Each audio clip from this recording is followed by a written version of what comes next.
Hola, hola. Bueno, muy buenas tardes. Gracias, Ticio, por esa presentación.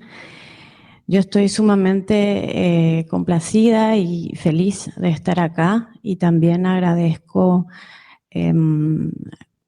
la manera en que volvés a confirmar con la coordinación de este curso la importancia que es de que sea un acceso libre y un acceso amplio, que es lo que tanta falta hace para visibilizar nuestros temas. Es decir, el primer contexto que tenemos que tener presente es el de la subrepresentación y marginalización incluso de los saberes antropológicos en el ámbito de las ciencias sociales en el Paraguay. Partiendo de ese contexto, digamos que sería un poquito nuestro lugar de enunciación cada vez que existen actividades de formación o de difusión de estos temas que versan sobre los pueblos indígenas. Eso es muy importante porque no es la situación en los demás países del continente, ¿no? Entonces, estamos en un país que no tiene una antropología institucionalizada, que tiene formas indefinidas. Incluso estoy parafraseando a Bartomeu Meliá, dice él, ¿verdad?, que Paraguay tiene, a pesar de la genialidad y de los hombres y mujeres que se han dedicado a estos temas, la antropología en Paraguay no cuenta con una forma definida. El indigenismo tampoco. Entonces son temas que es importante también que los tengamos en contexto, porque las trayectorias de cada uno de los exponentes que puedan llegar a presentar aquí sus cuestiones están también atravesados digamos, por un campo, no diría virgen, pero digamos con mucho desafío en construirse en esas condiciones que determinan también nuestras posiciones epistemológicas en muchas cuestiones y los diálogos entre las propias disciplinas, ¿verdad? Entonces, yo le llamé a esta charlita, digo charlita, no quiero hacer una conferencia muy, digamos, estructurada, sino más bien bajar ciertas cuestiones, por eso se ha intitulado Introducción a la Antropología Guaraní en Paraguay. Tiene como objetivos bajar ciertas cuestiones de contexto etnohistórico, de contexto de producción antropológica y presentar, digamos, poner a consideración la disputa que existe en el campo de la antropología guaraní en Paraguay por ser un tema que coaliciona, entra en conflicto con nuestro propio mito de construcción nacional en Paraguay. Entonces, mi perspectiva siempre es la de no circunscribir a las cuestiones étnicas o antropológicas en un sentido clásico, sino más bien también ponerlas en relación con contextos más amplios. Y el contexto más amplio, que sería el Estado-Nación, en este caso paraguayo, donde se insertan esas minorías, no nos olvidemos que tiene un mito de construcción nacional donde el símbolo guaraní está muy presente, no solamente en términos simbólicos, sino propiamente con una situación de bilingüismo, ¿verdad? Y esto también, digamos, determina de alguna manera la existencia, digamos, la ontología, la manera de ser y de existir en esta configuración de las propias minorías indígenas, ¿verdad? Entonces, voy a hacer voy a empezar por una rápida introducción sobre los imaginarios, porque me parece importante también empezar recordando que todo tema antropológico tiene una historia en la propia antropología y todo tema construido sobre las Américas también tiene una historia en función a la mirada de Occidente sobre América, que es, digamos, el centro de producción de conocimiento epistemológico con el que todavía lidiamos de alguna manera y que también se deconstruye, también se cuestiona, pero sigue ahí muy presente. Y para los guaraníes esto va a ser muy importante entender. A ver, la primera diapositiva, César. Bueno, ahí tenemos, por ejemplo, un grabado, hay muchos grabados antiguos en todo un gran conjunto de crónicas antiguas sobre el descubrimiento, entre comillas, de América. Y bueno, este lo elegí, es de Tebet, es del 1500, porque muestra, digamos, cómo la mirada europea ha plasmado sobre América un mundo, digamos, surreal. Ven que hay animales ¿no? Híbridos, humanos, animales. Las crónicas están llenas de estas figuras, de estas descripciones de lo que se pensaba que estaba del otro lado del charco y que los habitantes, digamos, que reunían ciertas características que se debían con la ayuda de la evangelización y la conquista y la administración colonial ir poniéndolos en un camino civilizatorio, también entre comillas, porque son ya conceptos de la antropología cuestionados en este sentido. Entonces, bueno, ahí pueden ver, esto siempre tiene que estar de alguna manera presente en nuestras mentes porque son cosas que atraviesan siglos y siglos y siglos y muchas veces incluso determinan esas relaciones dentro de los propios estados-naciones latinoamericanos independientes en sus relaciones con sus minorías. Y ahí, bueno, todos saben que hay racismo y que hay discriminación, que hay un imaginario de una inferioridad de los pueblos indígenas frente a un modelo eurocéntrico y bueno, estas cosas son un poco la fuente, ¿no? Las fuentes primarias, estos imaginarios son los que han definido eso. Siguiente. Bueno, esta diapositiva también es una diapositiva de la época, un poco menos ese de Jean Delery, que es también una crónica más naturalista, el autor, viajeros, exploradores del Nuevo Mundo, y la elegí porque, digamos que lo guaraní en sus inicios tiene como cuna mucho del pensamiento naturalista europeo, ¿verdad? El naturalismo europeo ha influenciado mucho la historia de la antropología guaraní en general. Y esto digamos, por todo lo que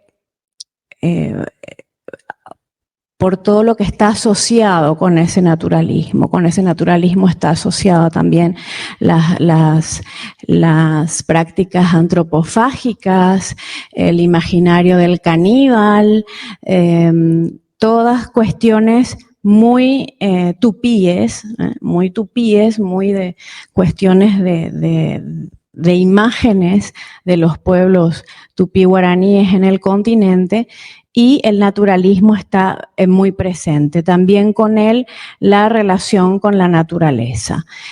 Y en este sentido, bueno, muchos naturalistas incluso se han interesado en estas zonas que son hoy las áreas guaraníes, que son muy extensas, que van desde el norte de Guyana y bajan hasta aquí, hasta la zona del Río de la Plata, el área platense, rioplatense, justamente por eso, por una extensión muy grande y un valor agregado muy grande a la relación hombre-naturaleza. Hombre-naturaleza también, no nos olvidemos que tiene un peso bastante grande en el iluminismo francés, en la filosofía del siglo de las luces, es decir, un Rousseau y un Humboldt y un Bonpland, que incluso ha vivido en Paraguay, ¿no? Y después hemos tenido también a Moisés Bertoni aquí. No es por casualidad, después hablaré de Bertoni, por ejemplo, está dentro de nuestro programa. No es por casualidad que el naturalismo está muy imbricado con la cuestión guaraní, ¿sí? Siguiente. Bueno, ya entramos en una cuestión aquí de un grabado histórico, de descripción de los hechos. De descripción de los hechos cuando la conquista y el encuentro hispano-guaraní. Este afiche fue el afiche elegido para mi flyer y no es por acaso tampoco, lo puse ahí porque que vemos ahí, vemos un conflicto, vemos una guerra, vemos un genocidio. Si vamos más lejos, vemos es la batalla de Lambaré, ¿no? Graficada por Schmidl, que es también un viajero del 1599, data este grabado de viajes al Río de la Plata. ¿Por qué está ahí? Porque justamente es, digamos, la imagen que a mi parecer nos introduce hacia ese concepto de identidad en disputa que debemos de aprender para pensar lo guaraní en Paraguay. Es decir, nuestro mito de construcción nacional nos habla, como ustedes saben, en las fuentes historiográficas, de amalgama, de encuentro entre dos culturas, de alianza hispano-guaraní, de unión pacífica. O sea, hay una cantidad, hay todo un léxico, todo un campo semántico del pacifismo, de la amistad, de la alianza, de la colaboración, que es parte del imaginario del paraguayo sobre su pasado histórico. Y la realidad fue otra. La realidad fue otra y ese es uno de los grandes paradigmas con el que la antropología guaraní en Paraguay debe de lidiar para construir su propio objeto de estudio. Es decir, es algo que atraviesa y es algo muy fuerte que también se manifiesta en la cuestión del mestizaje y del bilingüismo paraguayo, ¿no? Pero sin ir mucho en detalle en esa cuestión, porque voy a volver a eso después, es importante esto, es decir, los pueblos indígenas guaraníes actuales en el Paraguay tienen como referencia primera que el imaginario sobre ellos es un imaginario totalmente falso y errado, donde se niega el conflicto, donde se niega el genocidio y donde se niega la propia resistencia. La propia resistencia que ellos hubiesen podido, que sus ancestros hubiesen podido tener frente a, a la cuestión colonial desde sus inicios, ¿sí? Siguiente. Bueno, ahí cerrando un poquitito la parte más histórica, contextualizando, este es un mapa donde vemos a las familias lingüísticas, a las diferentes familias lingüísticas en América del Sur, ¿no? Y tenemos entonces lo tupí guaraní, lo tenemos en el área cultural amazónica, en esas dos variantes de beige que ven a la derecha, ¿no? Entonces tenemos, esos son los grupos, digamos, tupí guaraníes afiliados a familias lingüísticas tupí guaraní. La familia lingüística tupí guaraní es muy amplia, está presente, como dije, desde Amazonia hasta la parte más subtropical donde nos encontramos nosotros. En un momento de la historia hubo una cisón entre lo tupí y lo guaraní por migraciones que fueron explicadas desde el punto de vista religioso, y ustedes ya habrán escuchado sobre el mito de la tierra sin mal. Bueno, ahí empieza un poquitito eso a surgir en las teorías de los desplazamientos, la cuestión del profetismo, la cuestión del mesianismo guaraní para el sur. Entonces, para el sur, en el sur se va tejiendo otra área más guaraní, y lo tupí queda más al norte, ¿sí? Bueno, este es un mapa, es uno de los primeros mapas que a mí me encanta. Ticio lo debe conocer muy bien porque creo que era uno de los mapas que más se publicaron en los comienzos del indigenismo y de la antropología en Paraguay, que es un mapa elaborado por Miguel Chasesardi,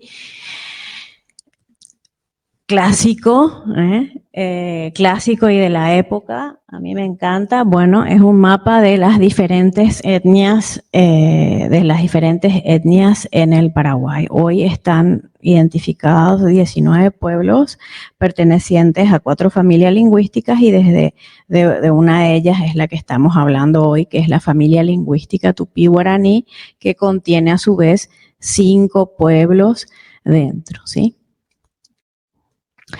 Ahí podemos ver unos datos para que ustedes tengan también una visión de la proporción en términos de población de esta familia lingüística. Vemos las otras familias lingüísticas y tenemos ahí los nombres de los pueblos que integran la familia lingüística guaraní. Buda guaraní, con la mayor población, Aba guaraní, Paita Huiterá, guaraní occidental, H y guaraní ñandeva. Esos serían los pueblos hoy pertenecientes a la familia lingüística tupí guaraní.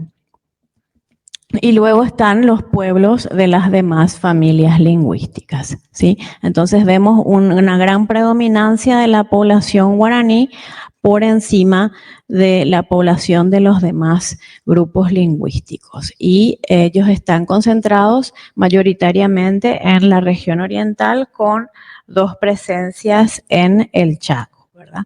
Y en la región oriental en una situación de permanente movilidad, porque son pueblos, digamos, seminómadas, tradicionalmente seminómadas.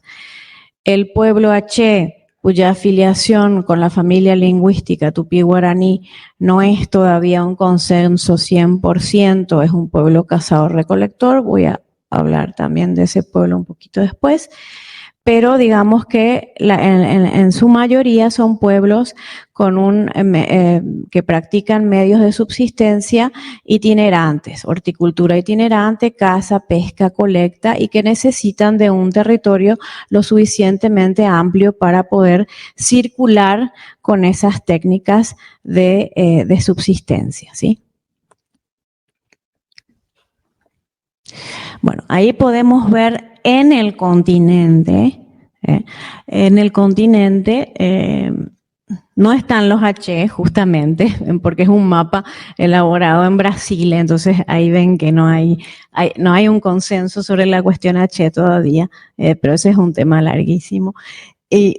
Pero pueden ver ahí, ¿no?, la presencia a nivel continental de los pueblos guaraníes que, por ejemplo, en Brasil van a llevar otras denominaciones, ¿no? El pueblo Paita Huiterá, por ejemplo, en Brasil va a llevar otra denominación étnica, ¿verdad? Son los Cayobá. El pueblo Abá guaraní en Paraguay se llama en Brasil guaraní ñandeva, en cambio aquí los guaraní ñandeva son otros. Y, o sea, hay cada configuración nacional tiene diferentes denominaciones étnicas para los pueblos, pero hay, digamos, parentesco en los territorios, en términos de territorio y en términos culturales y lingüísticos, por debajo de las fronteras nacionales, porque los pueblos son anteriores a los estados-naciones, ¿no? Tienen sus propias cartografías más antiguas. Este es un mapa mucho más reciente que fue parte de una iniciativa muy interesante que reunió a los 4 países donde están presentes los pueblos guaraníes: Brasil, Argentina, Bolivia y Paraguay, donde se han juntado especialistas y han elaborado 2 mapas guaraníes que incluso lo pueden encontrar de manera digital en Google poniendo mapa guaraní digital. Están los mapas, son mapas dinámicos, multimedia, pueden hacer zoom, pueden entrar, surfear en los territorios para ver las comunidades en todos esos países. Fue una iniciativa bastante grande y bueno, es un instrumento hoy en día con el que contamos los cientistas sociales muy importante. Ahí tenemos un mapa, ya haciendo un zoom sobre el tema de lo guaraní en Paraguay. Vemos entonces la ubicación en la región oriental, ¿sí? En la región oriental faltaría obviamente la cuestión chiriguana en el Chaco, pero este es un mapa solamente que muestra la región oriental. Yo me dedico a la región oriental, entonces digamos que es el mapa que tenía más a mano, donde podemos ver justamente esto que yo les estaba comentando. Hay cartografías propias de los pueblos, hay territorios definidos, y lo que ven ahí arriba son los líderes políticos religiosos de los diferentes tecojá Guazú guaraníes. Ahí llegamos a uno de los conceptos más importantes de la cultura guaraní, que es el término tecoá, ¿verdad? Tecoá significa el lugar donde es posible la reproducción de mi modo de vida, el lugar donde es posible mi cultura, el lugar donde yo puedo materializar mi forma de ser, ¿verdad? Teco es cultura, habrán escuchado hablar de las expresiones, ¿no? Tecoporá, el buen vivir, ¿no? Que se ha traducido así. Bueno, el teco, ¿qué es el teco? Es la cultura, es un modo de vida, un modo de ser. El tecoá, el espacio físico donde esto puede ser llevado a cabo. Esto corresponde a grandes unidades territoriales políticas de los pueblos que tradicionalmente tienen en su, digamos, el fruto de digamos, el corazón de la cohesión de estos espacios suele estar a cargo de un referente o de una referente, también hay mujeres político-religiosas, ¿no? Para cada pueblo. Entonces, los grandes Tecoaguazú estaban a cargo de grandes referentes de la religión y la política, ¿no? De estos pueblos e incluso la antropología ha llegado a mapear la extensión de influencia de estos líderes, y acá tienen entonces un ejemplo, ¿no? Ahí pueden ver Tecojaguazú de Paulino Garcete, de Querí, Marcelino Montanía, Sheiro, Pablo Vera, Ángelo Garay y el Coronita. Bueno, son los nombres de los grandes líderes religiosos. Aquí, haciendo un poquitito un salto otra vez para atrás, tenemos un mapa de Susnik, de Branislava Susnik, antropóloga eslovena que se radicó en Paraguay, cuyos estudios han aportado muchísima luz al pasado histórico de los guaraníes antes de la llegada de los españoles, y también ha innovado en la manera en que ella relee las crónicas y las fuentes historiográficas, tanto coloniales como de la parte de las misiones religiosas, en el contacto primero con los guaraníes en Paraguay. Este es un mapa, a mi parecer, muy importante, porque Susnik, a través de las fuentes, puede volver a, digamos, a reconstruir los movimientos migratorios de todos los pueblos guaraníes antes. No sé si podés hacer un poquito de un zoom para que veamos. Dice ubicación guaraní cuando la fundación de Asunción, ¿no? Ubicación guaraní cuando la fundación de Asunción, y vemos esas flechas, ese movimiento, ese dinamismo que es el que les estaba comentando, ¿no? De pueblos que migran, que también hay guerras interétnicas, o sea, el mundo precolombino, precolonial es muy activo, es muy dinámico, ¿no? En términos de territorios, de identidades, y esos son los pueblos, ¿no? Después está la lista de los que van a ser los primeros pueblos de indios, los Guara, donde fueron, digamos, concentrándose la población a la llegada de los españoles, ya con los frentes delante de encomiendas y después de reducciones jesuíticas, ¿no?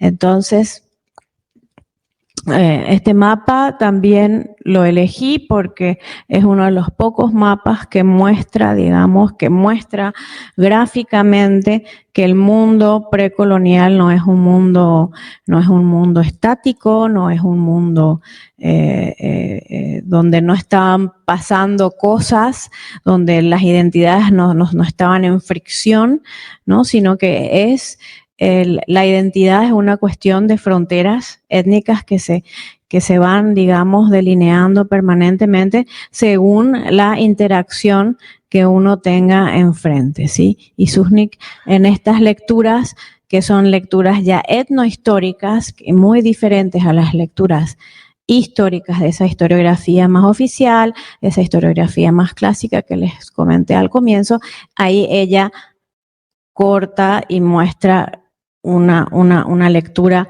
que es también fundadora para lo que van a ser los estudios guaraníes en Paraguay.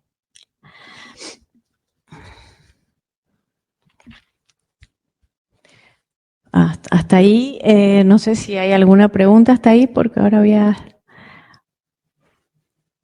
Para hacerlo más dinámico también. Sí.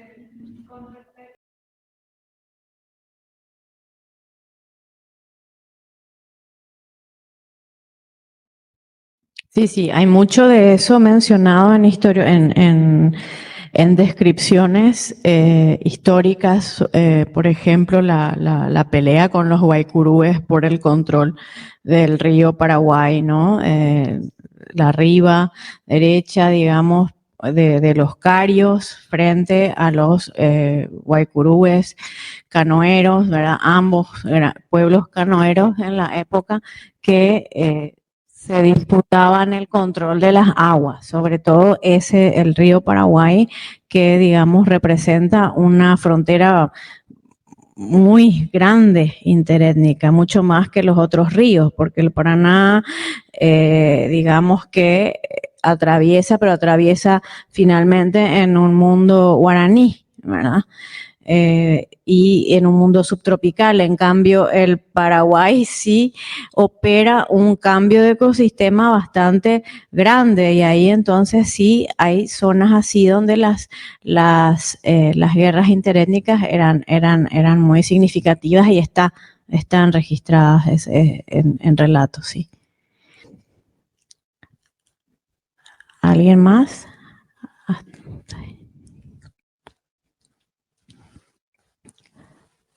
¿Sigo entonces? ¿No les estoy aburriendo hasta ahora? No. Bueno. Bueno, ¿qué tenemos acá? Tenemos a Moisés Bertoni, sabio naturalista suizo paraguayo incluso se hace llamar, que vino a América, ¿no? Y con ideas anarquistas de encontrar en América del Sur un lugar propicio para desarrollar proyectos utopistas. Bertoni está aquí en primer lugar porque a partir de ese naturalismo del que les hablé en primer lugar, la otra gran idea que atraviesa el imaginario sobre los guaraníes en general, no solo Paraguay, es justamente el de utopismo. Y naturalismo y utopismo también están muy imbricados. Es decir, en ese Bon Sauvage de Rousseau, en toda esa idealización de la relación con la naturaleza, de los naturalistas, de los botánicos, ¿no?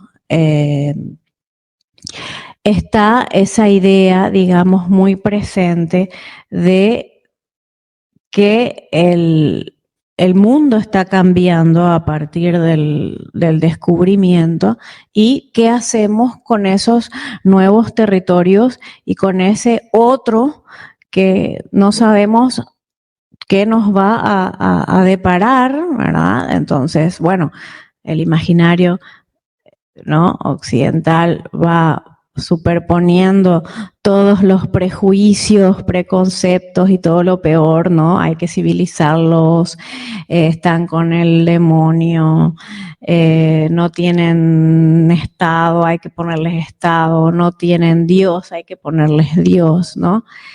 No tienen ley, sin fe, ni rey, ni ley.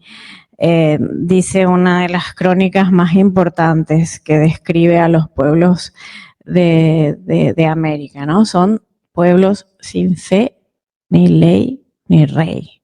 O sea, las tres cosas van a tener que adoptar, ¿verdad? Entonces, frente a eso, el pensamiento más filosófico, que después con las luces también se va acrecentando, es el de universalicemos el pensamiento occidental, pero ojo, nosotros acá en Europa también estamos siendo de alguna manera un poco afectados por cambios, ¿verdad?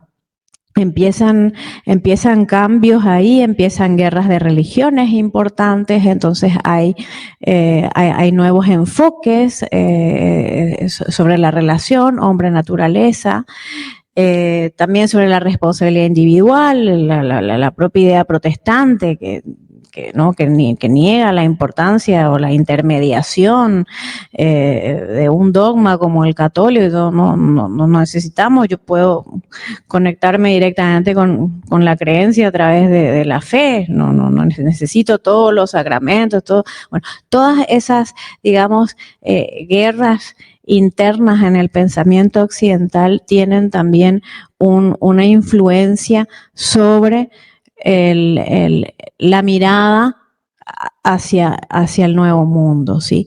Entonces, hay un malestar y hay una idealización también de lo que está del otro lado del charco. Y en esa idealización está quizás también esos pueblos tengan modelos nuevos, modelos interesantes, o nos puedan brindar los contextos necesarios para plasmar pensamientos alternativos que en esta Europa nos está haciendo imposible lograr. Entonces ahí surgen muchas iniciativas utopistas, ¿verdad? Y Bertoni en Paraguay viene con ese pensamiento, ¿no? De encontrar el hombre en armonía con la naturaleza, de encontrar, digamos, una sociedad igualitaria, de encontrar una ausencia de jerarquía y de encontrar, digamos, como sabio, ¿no? Con sus preocupaciones de científico, todo un abanico de campo para desarrollar sus investigaciones. Bertoni es importante en ese sentido, en el sentido epistemológico también para los guaraní en Paraguay, porque es el primero que habla de civilización guaraní. Les puede parecer, bueno, tenía una gran simpatía hacia los guaraníes, habla de civilización y es una civilización, correcto es, pero en la época, si lo trasladamos, si nos ponemos en el contexto de Bertoni, en el momento en que él habla de civilización, es una revolución total. Es una revolución total porque en la época todo lo que estaba haciendo digamos, la imagen que se tenía de los pueblos tupí guaraníes por ser seminómadas, ¿no? Y por ser, por tener un modo de vida no sedentario, ¿no? Estaba totalmente puesto en un segundo lugar con respecto ¿a qué? A Mesoamérica, a los Andes, que tenían pirámides, que tenían grandes ciudades, que tenían imperios, ¿no? Entonces, todo lo que venía de las áreas tropicales y subtropicales estaban consideradas inferiores con respecto a lo mesoamericano y lo andino. Es decir, lo mesoamericano y lo andino estaba considerado superior. ¿Por qué? Porque han desarrollado una forma de Estado, porque han desarrollado clases sociales. Hay jerarquía, ¿no? Hay escritura, hay glifos, hay signos, hay sistema de signos. Es decir, en la línea evolucionista con la que se leía el mundo, los Andes y Mesoamérica figuraban más evolucionados que lo amazónico y lo tropical. Bertoni opera una gran revolución, como dije, hablando de civilización. Y desarrolla nada más y nada menos que en tres o cuatro tomos. Bueno, ahí tienen entonces el primer tomo de la obra La civilización guaraní sobre extensión y cultura de la raza guaraní y protohistoria de los guaraníes. Es el primer tomo, ahí tienen una foto de él y ahí tienen también una foto de los guaraníes en Bgá de Puerto Bertoni, que hasta ahora existe la comunidad en donde está la casa antigua, la casa que fue de Bertoni, en Alto Paraná, en Puerto Bertoni, sigue existiendo la comunidad en Bgá en los alrededores de la casa de Bertoni hoy, ¿no? Ahí sí puedes pasar, ahí tienen, por ejemplo, 3 tomos, la edición antigua de la civilización guaraní, donde él va desarrollando parte 1, etnología, religión y moral, medicina, lingüística, fíjense el diccionario botánico, latino, guaraní, guaraní, latino, y también la parte lingüística de él, muy importante porque emite teorías sobre la influencia de la lengua guaraní en Sudamérica y en las Antillas. Es decir, que él hace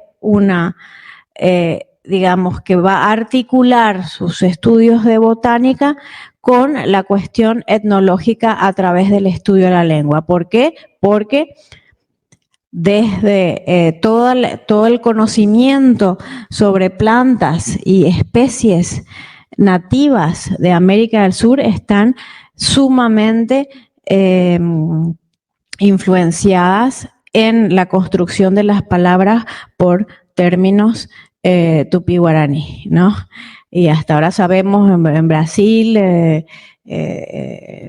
los nombres de las plantas e incluso hoy en día la nomenclatura científica botánica en un 60%, creo, si no me equivoco, llegué a leer el dato, es de origen tupí-guaraní, ¿no?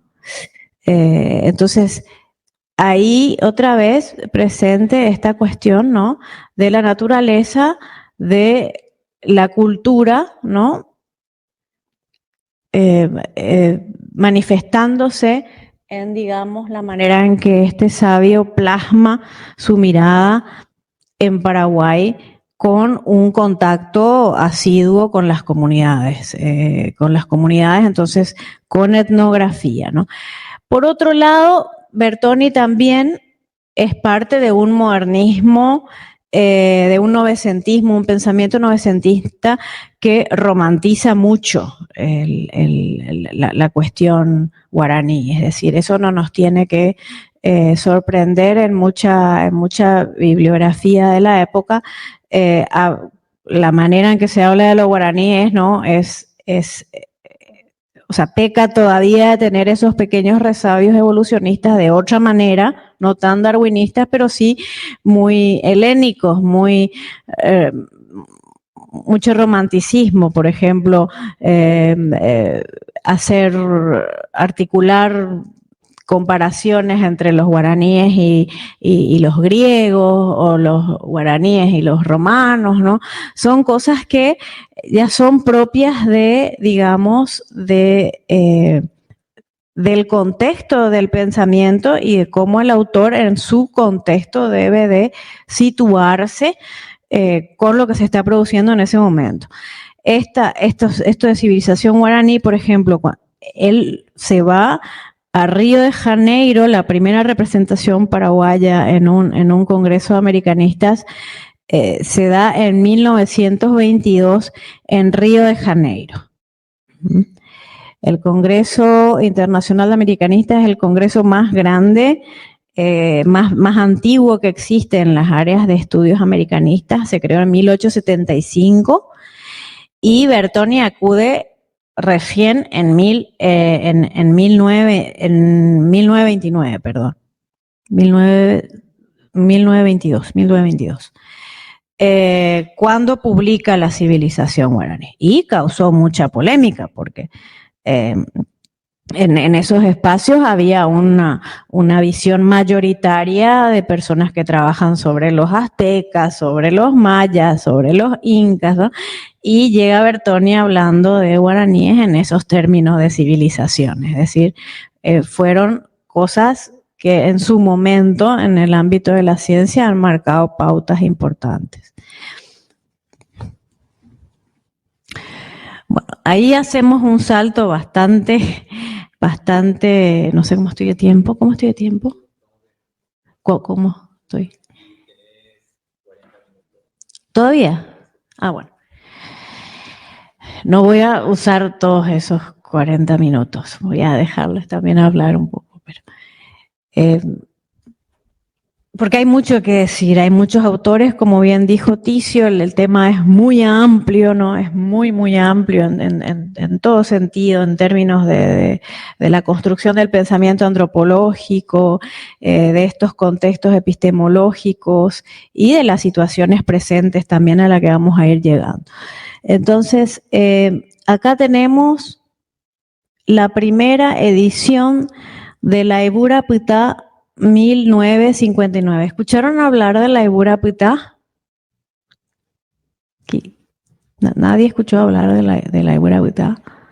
Levanten la mano quién, para tener una idea. Ya, bueno. La Ebura Pitá es la colecta más importante con la que cuenta la antropología guaraní en Paraguay en términos de corpus mítico, ¿no? de un pueblo guaraní en Paraguay, que es el pueblo Mbga guaraní, ¿sí? ¿Por qué Cadogan aparece? Fue recolectado por el antropólogo de origen australiano, pero paraguayo, de padres australianos, afincado también en Paraguay. ¿Por qué está detrás de Bertoni? Porque también Cadogan es resultado de una experiencia utópica de sus propios padres australianos que vienen, ¿no? Que vienen a Paraguay a crear una colonia, así como los suizos anarquistas en Alto Paraná, a crear una colonia australiana en Caaguazú, en el departamento de Caaguazú. Y bueno, Cadogan ya obviamente nace en Paraguay, ¿no? Y va cotejándose cada vez más con las poblaciones vecinas, tanto campesinas como indígenas de la tierra de sus padres. Y ahí va aprendiendo el guaraní y va familiarizándose con los mundos tanto indígenas y campesinos.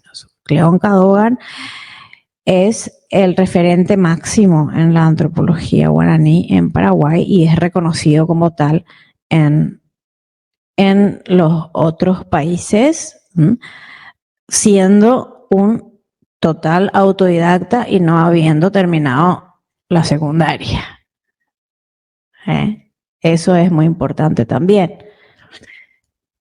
Recalcar, ¿no? Que en Paraguay existe una tradición prolífica autodidacta. Y eso es muy importante porque también hace una diferencia. Entonces, esta es la primera edición del conjunto de cantos míticos de los Mbga guaraní del Guairá. Es un corpus sumamente interesante, tiene un canto general en primera parte, donde Cadogan colecta los mitos de creación del mundo, los mitos de surgimiento de las divinidades y también de lo que va pasando, las peripecias que van pasando los héroes culturales en guaraní, ¿no? Que van a ser, digamos, los grandes preceptos religiosos con los que los guaraní explican su mundo y parte intrínseca de su cosmovisión permanentemente, porque la religión está presente en absolutamente cada espacio de la vida social. O sea, no hay una separación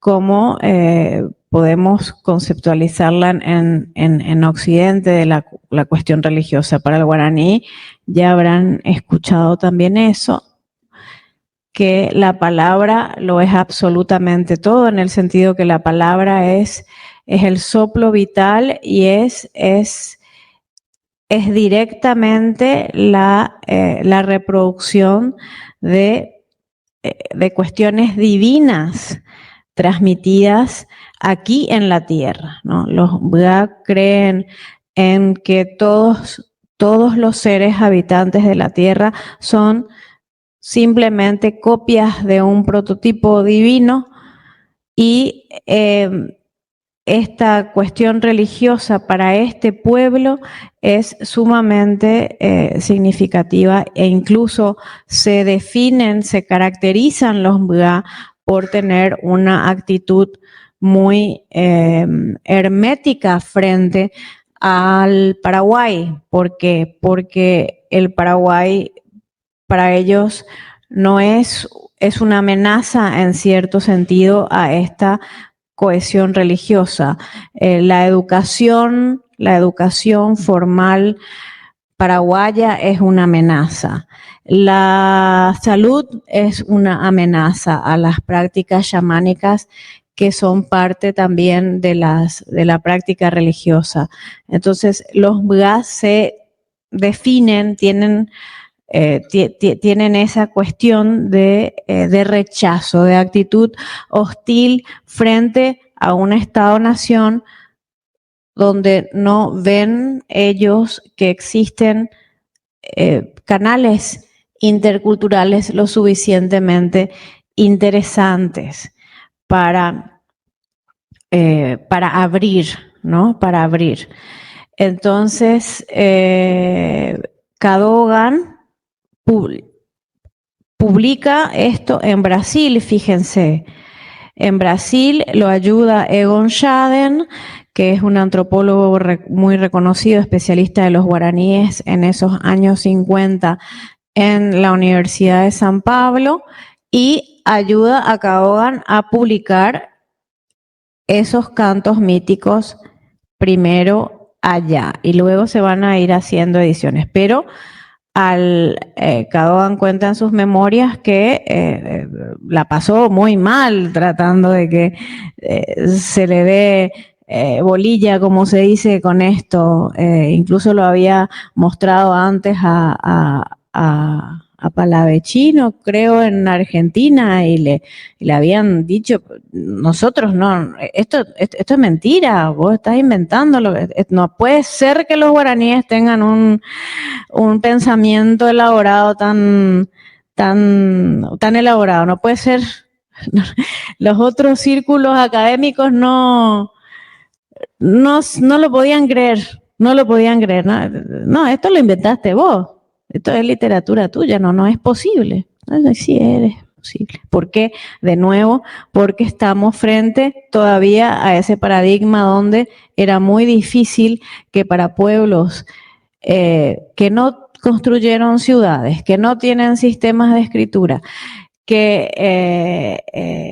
no dejan, digamos, patrimonio tangible, se le pueda estar asociando con grandes riquezas. Y justamente Cadogan con el Aiguiraptá viene a aportar a Bertoni y a reafirmar la teoría de Bertoni, que dice que la cuestión de poner jerarquía entre los pueblos es una cuestión totalmente evolucionista, que eso hay que superarlo, y por otro lado, que el guaraní tiene una elaboración metafísica superior, ¿no?, a través de la práctica de la oralidad y de la elaboración religiosa superior, ¿no?, a muchos otros pueblos, tanto de su área, ¿verdad?, y que puede ser contrastado con las otras áreas consideradas más avanzadas en la época, ¿sí? Entonces, ¿qué más? León Cadogan va a desarrollar múltiples otros estudios, también muy afín a la botánica, muy afín a la lingüística. Va a tener una etapa también muy interesante donde va a buscar en el folclore paraguayo, es decir, en la oralidad campesina, guaranófona paraguaya, los orígenes indígenas de la tradición oral campesina. Esto también es importante porque Cadogan podría ser un equivalente de lo que llamamos unos estudios folcloristas, antropológicos de tipo folclorista, pero folclorismo no en el sentido de solamente recolectar leyendas y tal, ¿no?, sino de pensar dónde está el Ombga, dónde está lo guaraní en lo campesino paraguayo. O sea, de buscar, su búsqueda era ese link, ¿dónde está la unión entre históricamente, lingüísticamente, en el pensamiento? ¿Dónde está? Esto tiene que estar presente, tiene que verse en alguna parte, ¿no? No puede ser que el campesino, ya que es hijo de la raza criolla, raza entre comillas, criolla, mestiza, evangelizada, cristiana, no presente ningún resabio de los orígenes si su lengua también es el guaraní. Entonces, él buscaba eso y tiene una obra inmensa sobre las cuestiones, tanto su época más folclorista como la época más etnológica, donde los Mga, con mucha familiaridad y también mucho compromiso social, le llegan a abrir, digamos, las puertas de ese lenguaje mítico que él mismo llama como un lenguaje esotérico, místico, ¿verdad? Incluso habla de un lenguaje secreto, que los Mga tendrían 3 registros de lenguaje: el lenguaje coloquial, el lenguaje sagrado y el lenguaje secreto, ¿no? Secreto que solo puede ser transmitido en la comunidad, con los integrantes del grupo, y en contadas ocasiones a personas de mucha confianza. Entonces, Cadogan, con un trabajo arduo y en situación muy precaria, desarrolla, digamos, lo mejor de la etnología y etnografía guaraní en Paraguay. Bueno, llegan los años, voy a tomar un poquito de agua porque...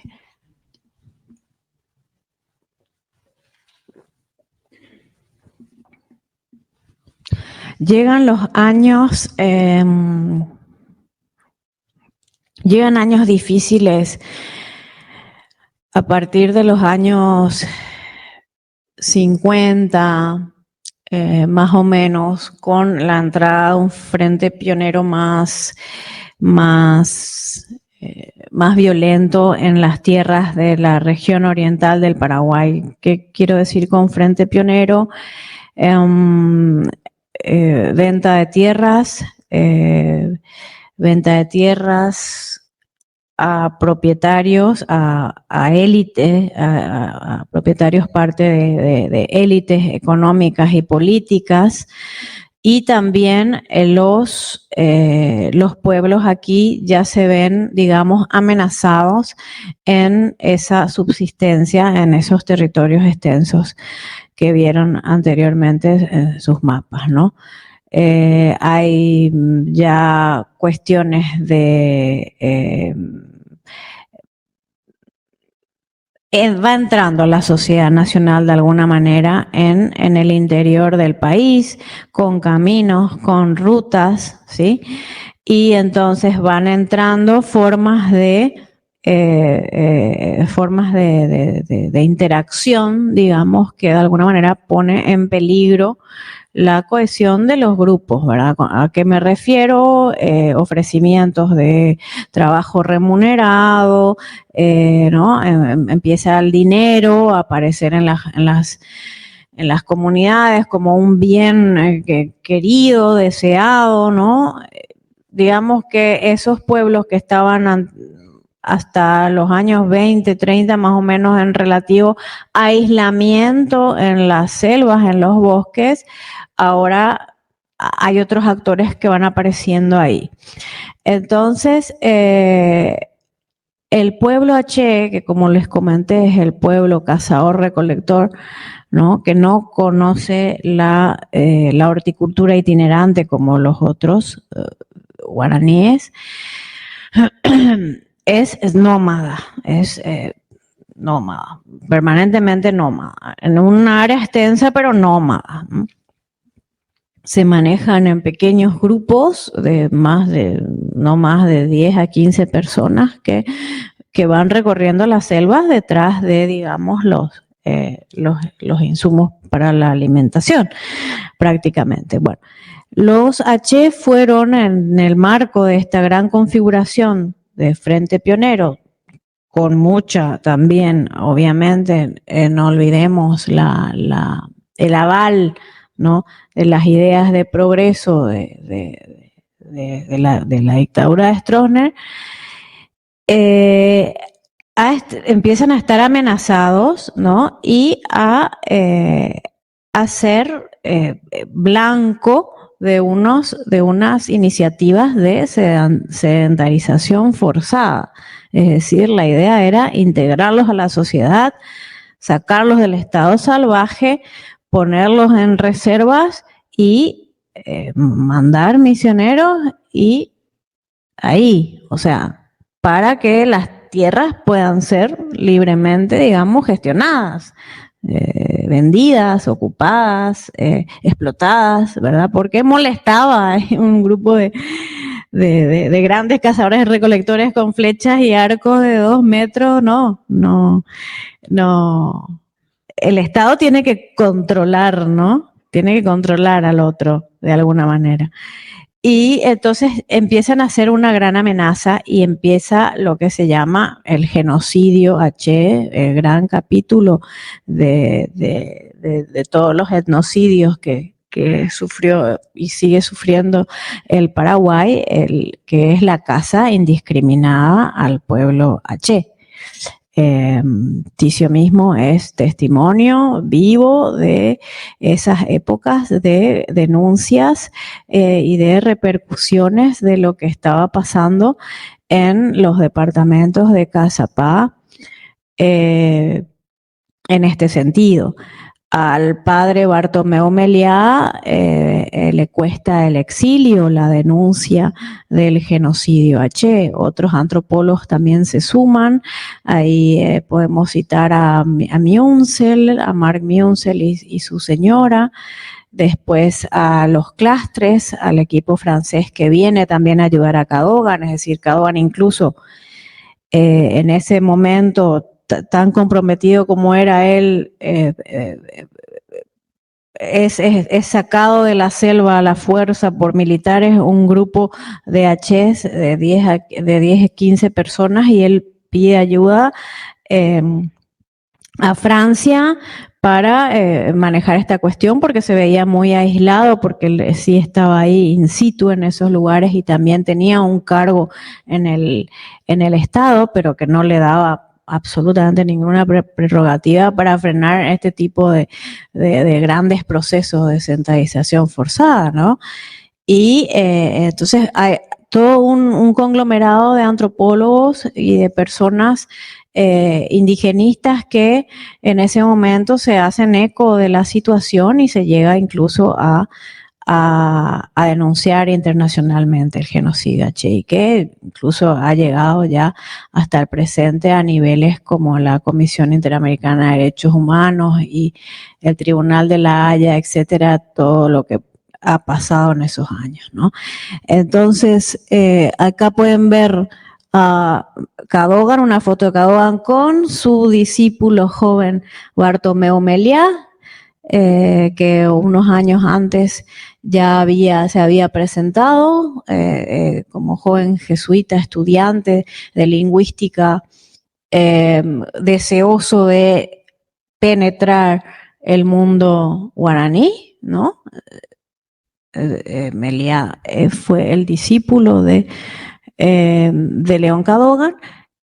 Un artículo de prensa que ven de León Cadogan publicando, ¿no? La agonía de una raza, ¿no? De si podés hacer un zoom, a ver si podemos leer el copete, que dice: niña guayaquí ofrecida en venta y rescatada. A ver si podés hacernos un zoom sobre el artículo de prensa.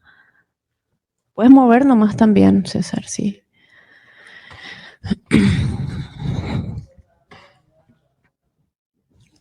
¿Cómo?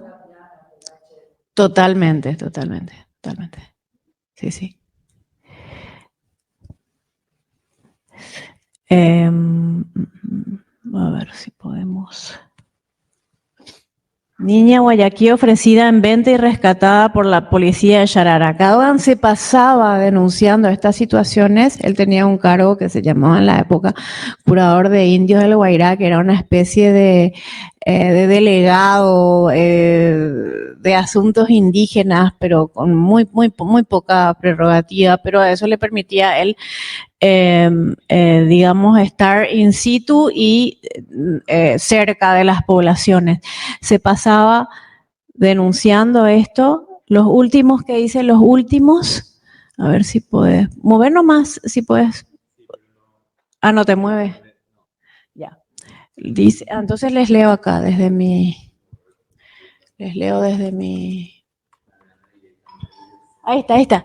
Los últimos restos de la raza guaraní se extinguen en la miseria y en el abandono, víctimas muchas veces de explotadores desalmados. Había cacería, pero cacería así real, ¿no? O sea, los H eran cazados como presas, animales, ¿verdad? Habían conjuntos de cazadores en la zona de San Juan Nepomuceno que se dedicaban a esto con el aval de los militares, ¿no? Se mataba y también se raptaba, y esas personas H raptadas eran ubicadas en familias en esas ciudades como criados, como esclavos, en situación de esclavitud. En situación de esclavitud, totalmente desarraigados y con la clara voluntad de civilizarlos y ¿no? de ir cortando toda articulación de las comunidades, justamente con las personas extirpadas, digamos, de sus medios, ¿no? Hasta ahora los H, muchos H de las 6, 7 comunidades H que subsisten en el Paraguay están a la búsqueda de sus parientes en las comunidades.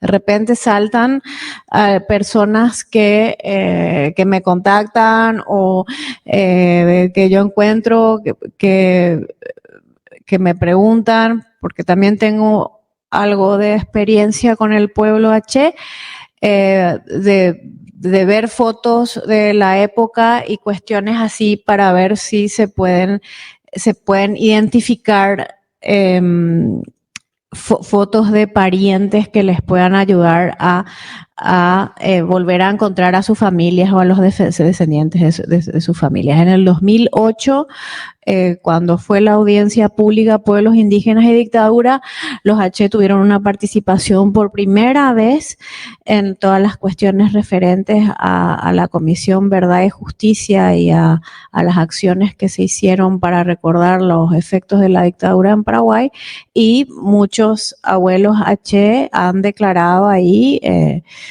todas las atrocidades, han relatado que pasaron los que están vivos, los que son testimonios vivos, y los descendientes de esta generación, muchos siguen estando en las ciudades, y hay todo un ejercicio permanente aún hoy dentro de ese pueblo de personas que quieren volver, ¿no?, a reencontrarse con sus familiares en las comunidades porque han sido criados totalmente fuera de su mundo a raíz de los raptos. Entonces ahí tenemos todavía, tenemos ahí, puse ahí la palabra luminosa, que es la traducción castellana del libro Le Grand Parler de Pierre Clastres. Pierre Clastres y Hélène Clastres llegan a Paraguay también, antropología francesa que llega a raíz del pedido de Cadogan, para en toda esa época, sobre una época muy movimentada en términos de denuncias internacionales y también muy fecunda en términos de relaciones y de solidaridad etnológica para los estudios que Cadogan estaba realizando en ese momento. Ahora sí. Bueno, ahora haciendo un pequeño zoom hacia Meliá, como lo vimos para articularlo a él, pero dentro de su obra también con estas cuestiones. Ya lo vimos como discípulo de Cadogan, y bueno, esto es para también presentarlo a él. Meliá jesuita, ¿no? Con un doctorado en ciencias religiosas, sobre el lenguaje cristiano, la creación de un lenguaje cristiano en las misiones jesuíticas. Se llamaba, está intitulada la tesis de Meliá.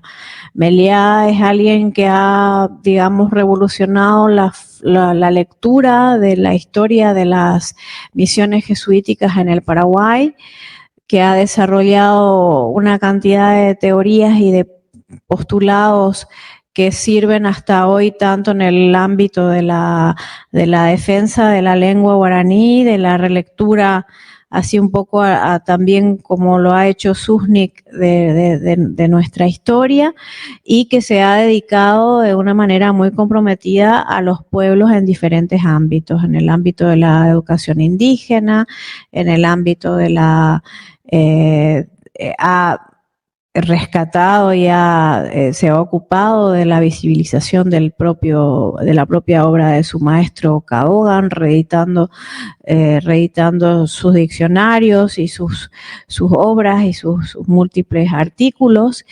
Y bueno, la base de Meliá es Antonio Ruiz de Montoya, de alguna manera, y esa relación etnográfica, lingüística también que operan los actores jesuíticos a la llegada en Paraguay, y toda esa experiencia. Pero Meliá le da, digamos, toda la lectura más actual, crítica, ¿verdad? E incluso podríamos hablar de un mea culpa que trasluce Meliá con respecto al relacionamiento entre los jesuitas y los pueblos guaraníes. Entonces, en este sentido también es una gran figura de paradigmas en desconstrucción, ¿no?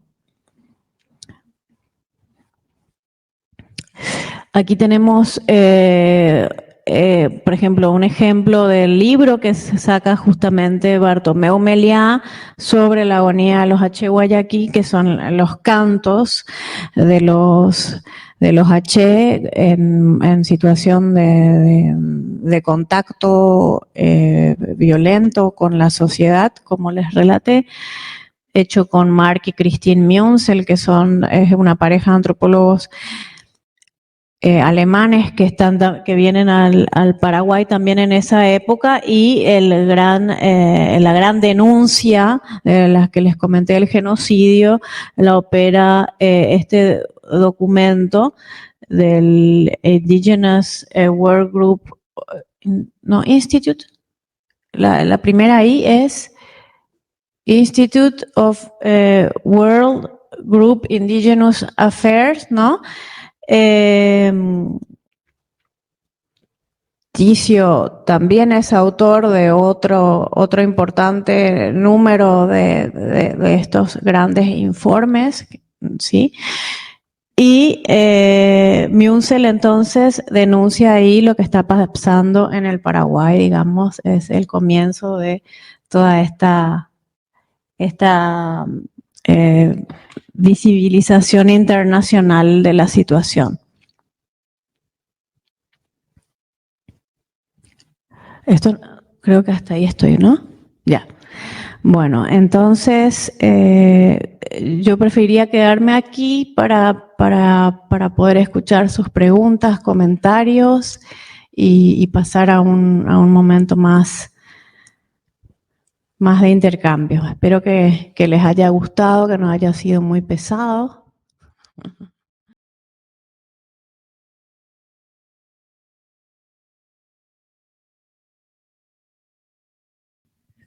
Es decir, el Frente Pionero va avanzando, sigue avanzando y sigue avanzando de una manera muy violenta y va tomando nuevas formas, ¿no? El Frente Pionero ese que estuve explicando en esos años, que era, bueno, venta y bueno, ahora es una explotación de la tierra que ya ni incluye la posibilidad de que la mano de obra sea indígena, por ejemplo. Estamos en una cultura no capitalista,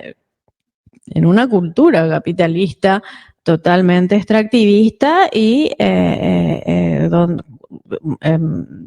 de tipo monopolio de las propias fuerzas de producción. Ya no hay lugar de alguna manera. Entonces eso provoca la expulsión de los territorios de los indígenas de sus territorios. La política indigenista paraguaya es una de las más pobres del continente, eso también tenemos que tener presente. Acá el presupuesto con el que se maneja el Estado para las cuestiones indígenas es ínfimo, las instituciones no funcionan, las leyes no están adaptadas, digamos, para hacer cumplir los tratados internacionales a los cuales el Paraguay ha ratificado en términos de derechos humanos, y la cuestión indígena recae ahí como las primeras víctimas, es decir, como bien mencionás, toda la migración hacia las ciudades y las políticas lo que llaman políticas públicas interculturales también, hasta qué punto pueden ser una realidad si lo básico como el territorio no está asegurado. A mí no me gusta comparar, porque también en otros países tienen sus efectos perversos en política indigenista, pero cuando me hablan de esto, me gusta recordar, por ejemplo, que Brasil tiene una política de demarcación de territorios indígenas extensos, que claro, estuvo en peligro con Bolsonaro y tampoco un gobierno de izquierda es 100% digamos, defensor de esto, porque yo creo que estamos en un modelo extractivista independientemente del color político, ¿verdad? Y ultraviolento para las formas de vida comunitaria. Pero Brasil, por ejemplo, bueno, política de demarcación de territorios indígenas, donde los territorios están ancestralmente demarcados de arriba a abajo y es una extensión. Y acá nos manejamos todavía con cuestiones de comunidad, que ya con la densidad poblacional con la que tenemos que lidiar ya está totalmente, digamos, obsoleta la propia concepción de comunidad. Hay comunidades que se mantienen de alguna manera más protegidas que otras y tienen que ver con sus propias luchas también. Entonces, ese lado también es importante recalcar, ¿no? Hay luchas indígenas, hay conformación política indígena, hay alianzas indígenas campesinas que pueden ser ambiguas, pero que de alguna manera, bueno, me cuesta tener una opinión así como muy estable sobre esas cuestiones, pero digamos, hay dinámicas de presencia, de etnogénesis, como se dice en antropología, que tiene que pasar obviamente por lo político también, es decir, la visibilización de una parte de la población que está totalmente olvidada, invisible, y son 19 pueblos.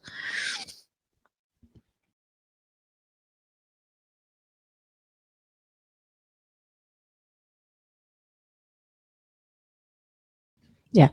En el Eburapuita hay un capítulo que habla justamente de las normas de convivencia, ¿verdad? Y el derecho consuetudinario indígena pasa mucho por las normas de convivencia, que es lo que en antropología llamamos más de control social, ¿no? Es el control social, es decir, qué hacer con la transgresión, qué hacer para cumplir las normas y cómo actúa el grupo en caso de transgresión de esas normas, ¿verdad? En el ámbito de lo guaraní eso está, incluso fue muy desarrollado también por Miguel Chacesardi en un libro que lleva el título El precio de la sangre, donde él baja muchas cuestiones de derecho consuetudinario guaraní, porque él mismo también se ha dedicado mucho a esta rama de la antropología, que es la antropología jurídica. Tiene también libros sobre derecho consuetudinario chamacoco, que ya es, ¿no?, parte chaqueña, pero digamos que si te interesa ese tipo de bibliografía, existe e incluso está acá en la biblioteca del Juan de Salazar.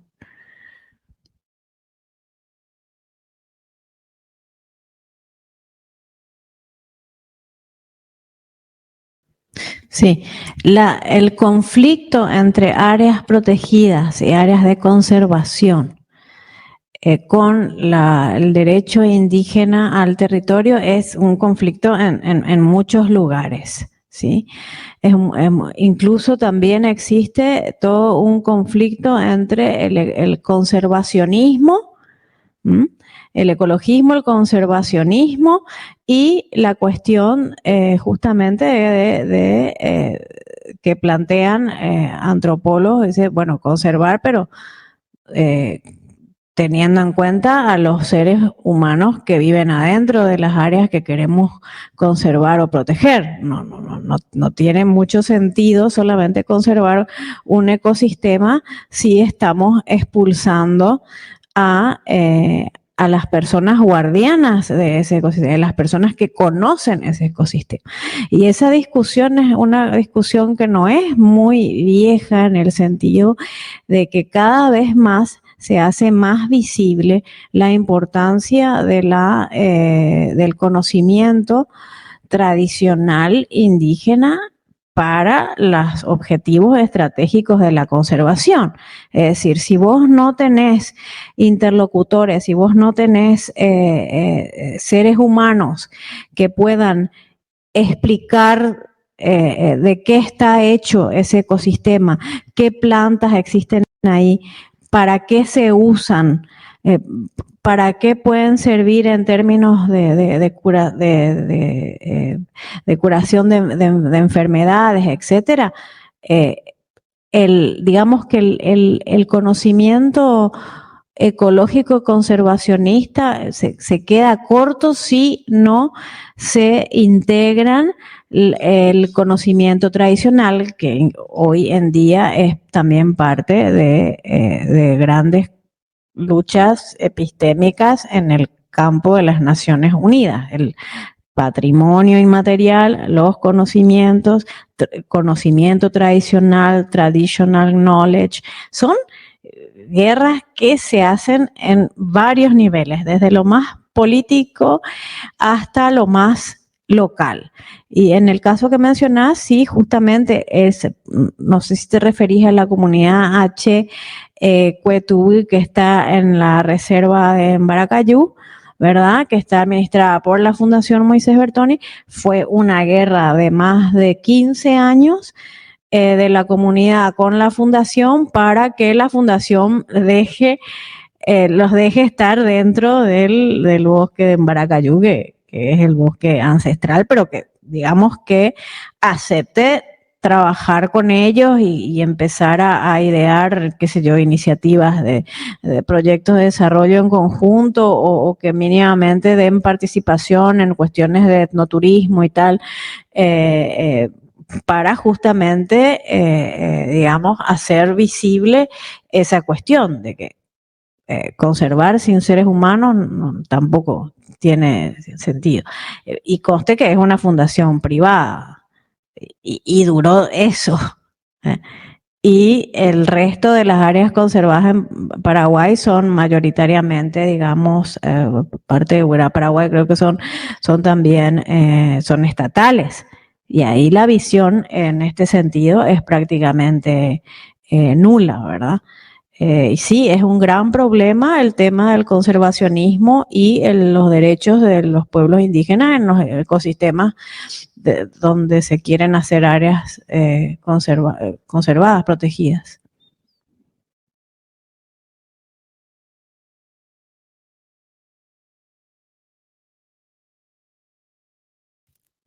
Sí.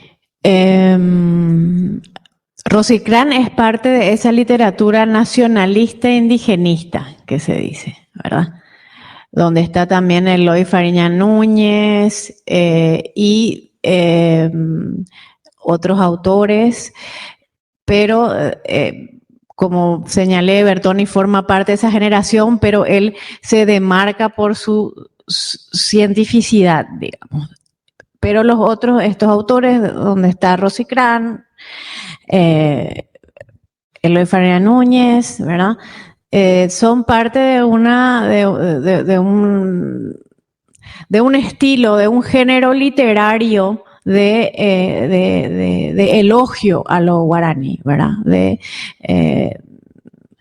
De apología a lo guaraní como símbolo del ancestro, que entonces legitima toda esa grandeza al paraguayo, pero son digamos, relatos que no son inocentes en términos de su funcionalidad en esto que mencioné, que es la construcción de un mito nacional con el tema guaraní, ¿verdad?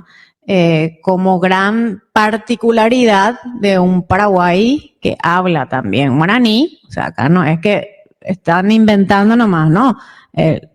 La realidad es también que el guaraní ha trascendido como lengua y que tenemos una realidad bilingüe. Entonces, es un género que Rubén Vareiro Sayer lo ha muy bien bautizado como género nacionalista indigenista, ¿verdad?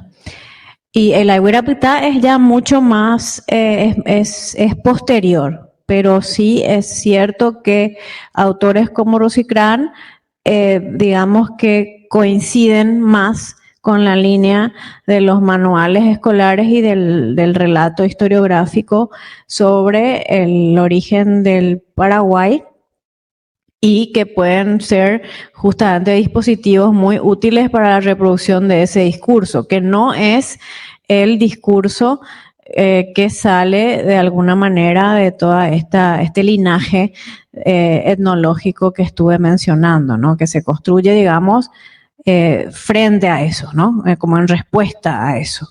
Y claramente en oposición también a eso.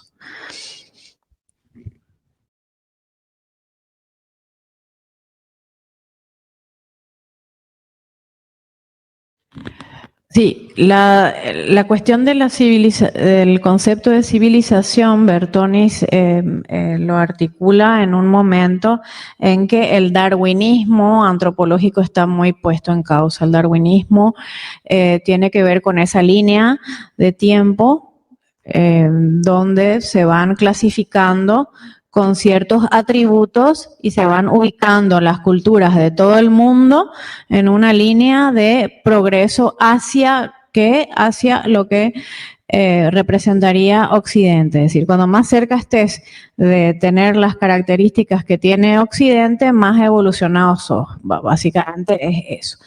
Entonces, un pueblo con Estado está más avanzado, un pueblo con escritura está más avanzado, un pueblo con ciudades, con patrimonio tangible, un pueblo sedentarizado está más avanzado que los nómadas o los que no tienen una cultura material muy desarrollada o que no han construido ciudades, etc.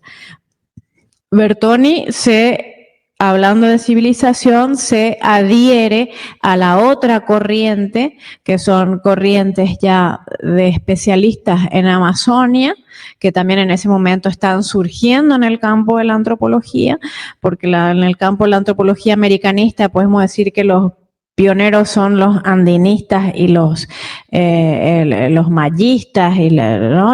Mesoamérica y los andinistas, y se va adhiriendo a otras teorías, y también él lo que hace es desarrollar la elaboración religiosa y la capacidad mnemotécnica, por ejemplo, con la que los pueblos orales se manejan, ¿no? Incluso hoy en día eso ya no es digamos, un misterio. El Instituto Max Planck, por ejemplo, que es pionero en cuestiones de neurociencias y de estudios cognitivos, está siendo asesorado por antropólogos especialistas en pueblos orales para proponer cuestiones ligadas a los tratamientos para el Alzheimer o el Parkinson, por ejemplo. O sea, ahí la cuestión nomás es que Bertoni aparece en un momento en que la teoría amazónica estaba muy inferiorizada con respecto a las otras áreas culturales, y Paraguay estaba totalmente ausente geopolíticamente del foco científico. Él era el único, básicamente, que planteaba esto. Entonces, bueno, pasa mucho por ahí, pasa por la metafísica y la elaboración filosófica de los conocimientos. También por la amplia, el manejo espeluznante de la clasificación botánica, del pensamiento clasificatorio, pero el pensamiento clasificatorio nativo, no el pensamiento clasificatorio científico, no el nombre científico, no, el pensamiento clasificatorio nativo.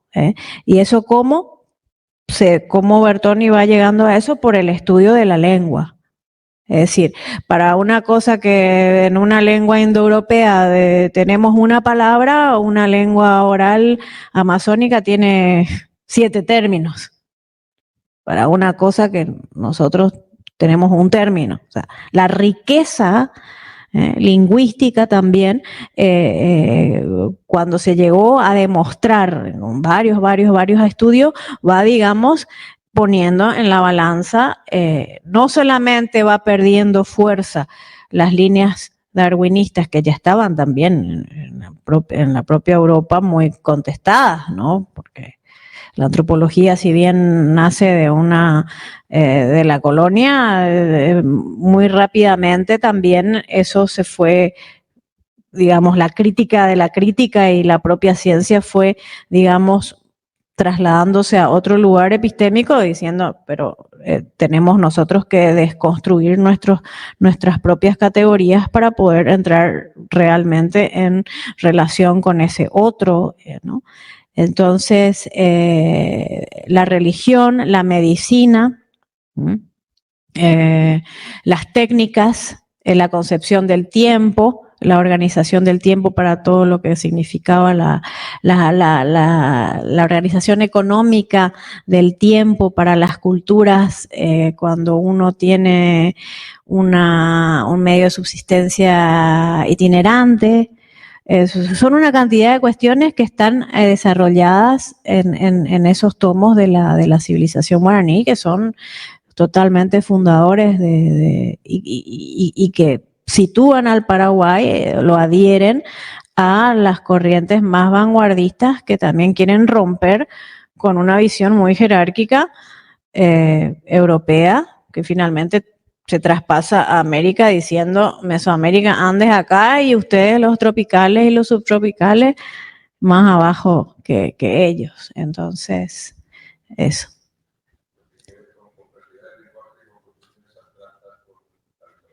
Exacto, exacto. Sí. Cosmología, ¿no? Construcción del panteón de divinidades,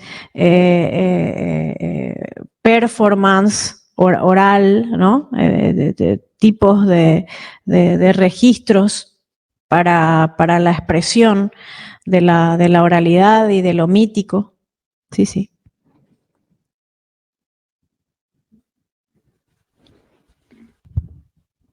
¿Alguien más? Creo que no. Bueno, muchísimas gracias, Gloria, por tu brillante conferencia, que fue una conferencia, es realmente. Muchas gracias a ustedes por la asistencia. Les invitamos el próximo jueves, que va a dar Rocío Ortega, va a intervenir, ella es arquitecta, pero también tiene estudios de arquitectura guaraní, específicamente de los Paintauterá, y tiene una tesis en la Facultad de Arquitectura, ella es arquitecta, sobre este tema, y estará con ella. Y posteriormente tendremos también sesiones en las cuales van a participar representantes indígenas guaraní, Aché y posteriormente Henglet, también sobre líderes y estudiosos de su propia cultura. Venir a hablarnos de temas que hacen al desarrollo de este curso. Así que muchas gracias, Gloria.